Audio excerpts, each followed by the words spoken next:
Praise the lord. హల్లెలూయా! దేవునికి మహిమ కలుగును గాక.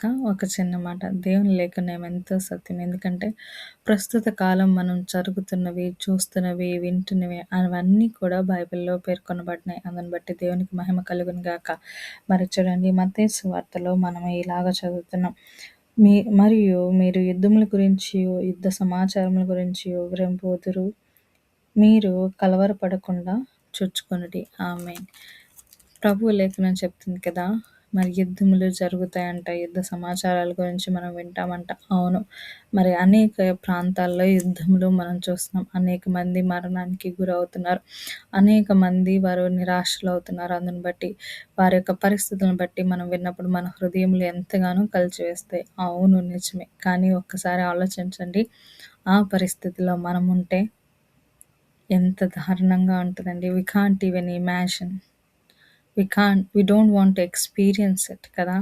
మరి అలాంటి పరిస్థితిలో మనమేం చేయాలండి? మరి ఆమోస్‌కు రాసిన పత్రిక మరి 5వ అధ్యాయంలో ఇలా సెలవిస్తుంది. నన్ను ఆశ్రయించిన యెడల మీరు బ్రతుకుదురు. ఆమేన్. దేవుణ్ణి ఆశ్రయించాలంటండి. మనం ఖచ్చితంగా ప్రభువుని ఆశ్రయించాలి. అప్పుడే మనం బతుకుతాం. మన జీవితము ప్రభువు ఇస్తున్న కృప ద్వారా, ఎంతో ఉచితమైన కృప ద్వారా ఈరోజు, ఈ క్షణము మనకివ్వబడింది. అందును బట్టి దేవునికి మహిమ కలుగును గాక.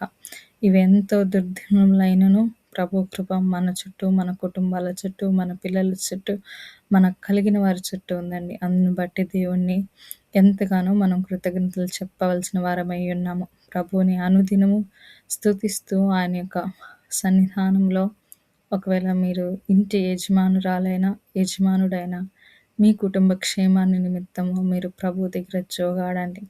ఎందుకంటే నీ కుటుంబము దేవుడు నీకిచ్చిన బహుమానము. వారి గురించి ప్రార్థన చేయటము నీ యొక్క బాధ్యత అయి ఉన్నది. అందుని బట్టి దేవునికి స్తోత్రం. ఖచ్చితంగా ప్రార్థన చేస్తారు కదా వారి క్షేమాన్ని నిమిత్తం. ఆమేన్. హల్లెలూయా.